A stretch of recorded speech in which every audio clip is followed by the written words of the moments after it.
नमस्कार साथियों, मैं कृष्णा राष्ट्रवादी। हमारे साथ में हैं लेखक, एक कवि, एक विचारक वीरपाल भारती जी। आज हम उनसे सामाजिक पहलुओं पर बात करेंगे। सबसे पहला मेरा ये क्वेश्चन है कि आप देख रहे होंगे कि जगह जगह पर बहुजन समाज के साथ में इस समय घटनाएं बढ़ती जा रही हैं।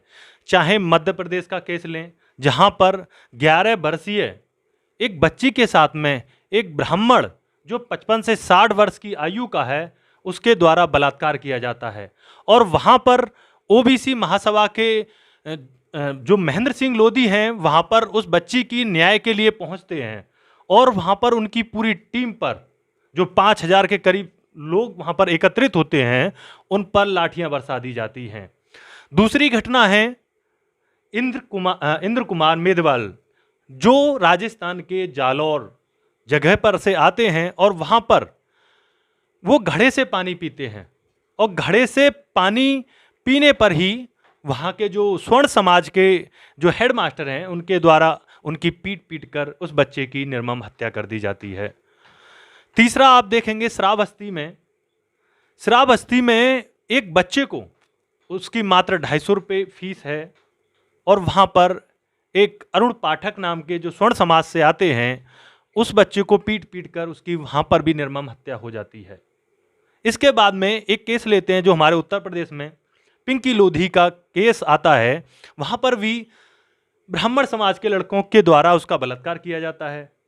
21 दिनों तक 21 तारीख की घटना होती है और 10 दिनों तक उसमें कोई सुनवाई नहीं होती है। उसके बाद में जब लोग उस पर दबाव बनाते हैं, वहाँ पर भी ओबीसी महासभा पहुँचती है, भीम आर्मी पहुँचती है। फिर जब प्रदर्शन करती है, उसके बाद में तब सुनवाई होती है। तो लगातार बहुजन समाज के साथ में आप सैकड़ों घटनाएं घट रही हैं। उनके बारे में ये घटनाएं इतनी क्यों बढ़ रही हैं और इनके पीछे क्या कारण है? देखिए, सबसे पहले तो तुमने महेंद्र लोधी का नाम लिया, भीम आर्मी का नाम लिया। तो महेंद्र लोधी, चंद्रशेखर आज़ाद और इस तरह के जो हमारे बहुत से नवयुवक हैं और इस टाइम में समाज सुधार के लिए और बहुजन समाज की लड़ाई लड़ रहे हैं, इनको मैं अपना आशीर्वाद देता हूँ, इनका सम्मान भी करता हूँ मैं। और हमारी बहुत सी बहनें हैं जो इसमें बहुत बढ़ चढ़ का हिस्सा लेती है। अब ये बहुजन समाज पर अत्याचार की बात आती है तो ये कोई नई घटना नहीं है, ये बहुत पुराने टाइम से ये लोग करते आ रहे हैं। ये एक ऐसा वर्ग है जो बहुत छोटा है और वो इस बहुत बड़े समाज को दबाना चाहता है, वो हर तरीके से दबाना चाहता है। इनका पैसे के बल पे भी, इनके मानसिक तौर पे, आर्थिक तौर पे, सामाजिक तौर पे हर तरह से इनको गुलाम बना के रखना चाहता है। आपको ऐसा क्या लगता है कि मतलब जो लगातार ये इतने सालों से शोषण करते आए हैं और आज भी ये शोषण कर रहे हैं, तो उस समय के शोषण में और आज के शोषण में क्या अंतर देखते हैं आप?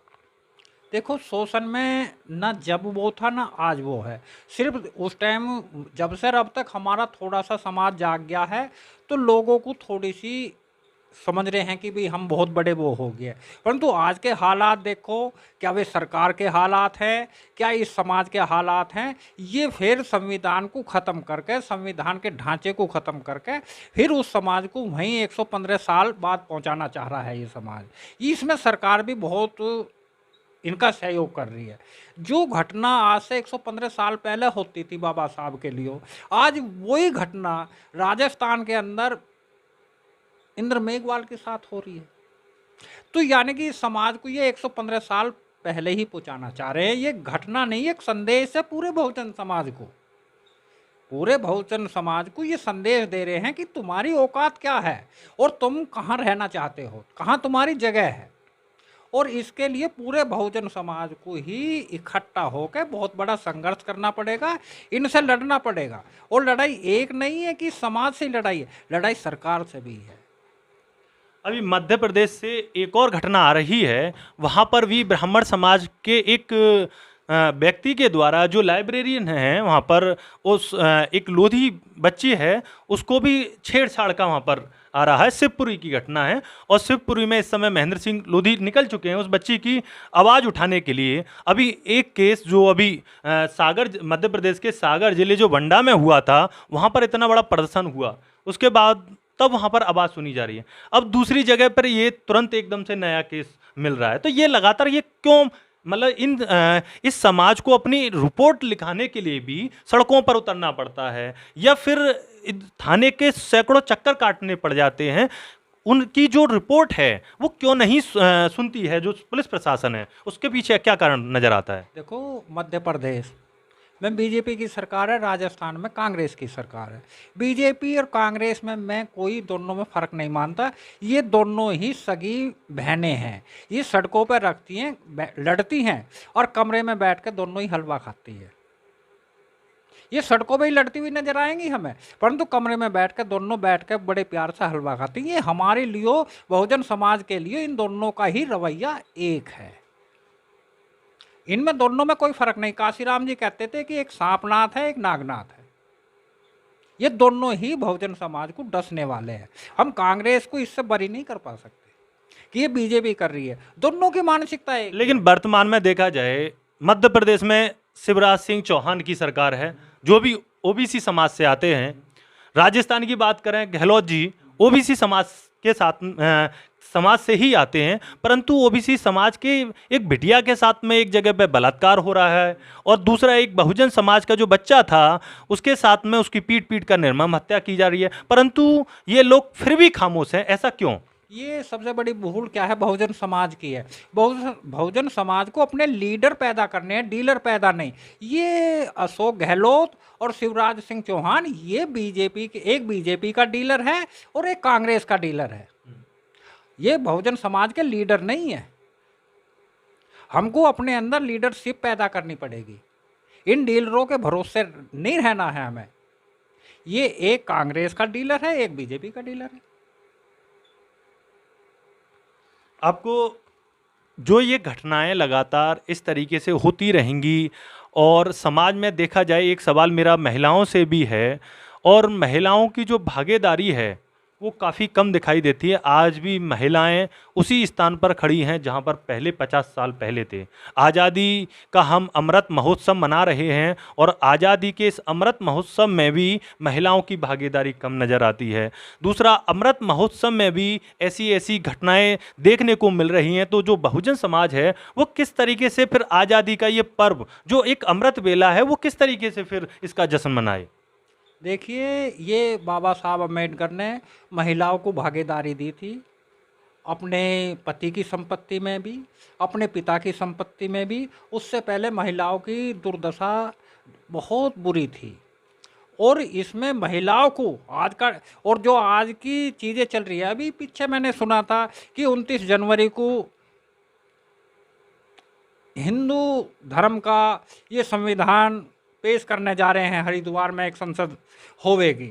वहाँ मैंने सुना है कि काशी में ये हिंदू, मतलब नया पार्लियामेंट बनेगा, क्योंकि जो हिंदू धर्म के हिसाब से चलेगा, और धर्म सांसद कहलाया जाएगा। तो इनकी इतनी मानसिकता है उसमें। ये औरतें जो हमारी महिलाएं हैं, इनका क्या स्थान होगा? इनका स्थान एक दासी का होगा, एक नौकरानी का होगा, एक गुलामी की ज़िंदगी जीने के लिए इनको फिर मजबूर करा जाए। अगर इतिहास पढ़ा देखा जाए वह, और इतिहास को हम अगर थोड़ा सा भी समझें, ये ब्राह्मण समाज ये 3 चीज़ों पर रुका हुआ है। झटक है ना, और पटक, और सटक। यार कुछ भी दे दो उसी को ये गटक कर जाएंगे। खीर दे दो, पूरी दे दो, हलवा दे दो, कुछ भी दे दो, सबको गटक है।